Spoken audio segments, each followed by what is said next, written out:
Hello বন্ধুরা, চলো শীত তো প্রায় শেষ হতেই চলেছে, তবে গাজর ফুরিয়ে যাওয়ার আগে বানিয়ে নিই এই গাজরের চটপটা আচারটা, যেটা পরোটা বা রুটির সাথে খেতে ভীষণ ভালো লাগে। তার জন্য দেখো প্রথমে নিয়ে নিয়েছি গাজর। এবার এই গাজরগুলোকে দু সাইডটা ঠিক এইভাবে কেটে নেব।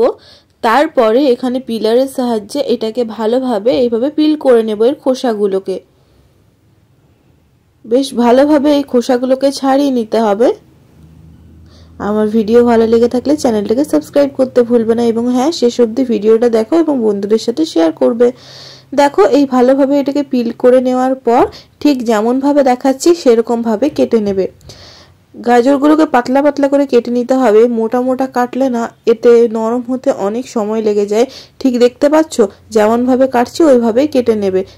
এই যে দেখো একটা টুকরো, ঠিক এইভাবে টুকরো সব রেডি করে নিয়েছি। এর মধ্যে আর কি কি দেবো দেখিয়ে নিই। প্রথমেই নিয়ে নেবো গাজরগুলোকে, বেশ অনেকখানি গাজর নিয়েছি। তারপর দিয়ে দেবো ঠিক একই রকম ভাবে কেটে নেওয়া আদা, আর দিয়ে নেবো বেশ কয়েকটা কাঁচা লঙ্কা। এবার সব কটাকে বেশ ভালোভাবে জলের সাহায্যে ধুয়ে নেব এবং একটা থালায় ভালোভাবে শুকনো করে নেব। ওই ফ্যানের তলায় রেখে দিলেও শুকনো হয়ে যায়, এতে রোদে শুকোবার দরকার হয় না। একটা শুকনো কড়াইয়ে নিয়ে নেব এখানে জোয়ান, নিয়ে নেব এখানে মেথি, নিয়ে নেব এখানে সর্ষে মানে কালো সর্ষে। তারপরে একটু নেড়ে চেড়ে নেব। এটা একটা ভাজা মশলা তৈরি করতে হবে, এটাই হচ্ছে আচারের মেন মশলা, দেখবে যাতে পুড়ে না যায়। তারপর নিয়ে নেব পানমৌরি, তারপরে আবারও একটু নাড়াচাড়া করে নেব। এর মধ্যে দিয়ে দেবো গোটা জিরে,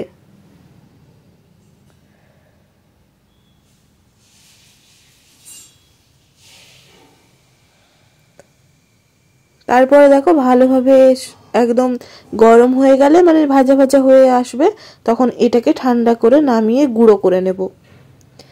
আরেক সাইডে কড়াইয়ে এখানে দিয়ে দেবো আমি বেশ খানিকটা সর্ষের তেল। সর্ষের তেলটা একটু বেশি দিতে হবে, কারণ আচারে যেমন লাগে তেমন তোমাদের তেলের প্রয়োজন হয়, সেই হিসেবে তেল দেবে। এবং দেখো এইগুলো ফ্যানের তলায় রেখে দিয়েছিলাম আধা ঘন্টা, বেশ শুকনো শুকনো হয়ে গেছে। এবং এই তেলের মধ্যেই গাজর, লঙ্কা, আদাটা দিয়ে দেবো। তোমাদের মনে হতে পারে যে এতটাখানি পরিমাণ তেল কেন, কারণ দেখো তোমাদের আমি একটা জিনিস বলি, আচার না অনেকে মুড়ি দিয়েও খেতে পছন্দ করে এই আচারের তেলটা, তাই এখানে একটু বেশি করেই দিলাম তেল। আর এখানে হ্যাঁ, গাজরগুলো কিন্তু ভাজবে না, একদম যে ভেজে মানে সেদ্ধ করে নেবে না, একটু 2 মিনিটের মতো চালিয়ে নেবো, যাতে কোনো রকম কাঁচা গন্ধ না থাকে বা একটু নরম হয়ে যায় সেরকম ধরনের, দেখতে পাচ্ছ। আর আমি চেষ্টা করি বন্ধুরা রেসিপিগুলো খুব সহজ করে দেখানো, যাতে তোমরাও বাড়িতে ট্রাই করতে পারো। এর মধ্যে দিয়ে দিলাম স্বাদ মতো নুন, আবারও একটু নাড়াচাড়া করে নিলাম।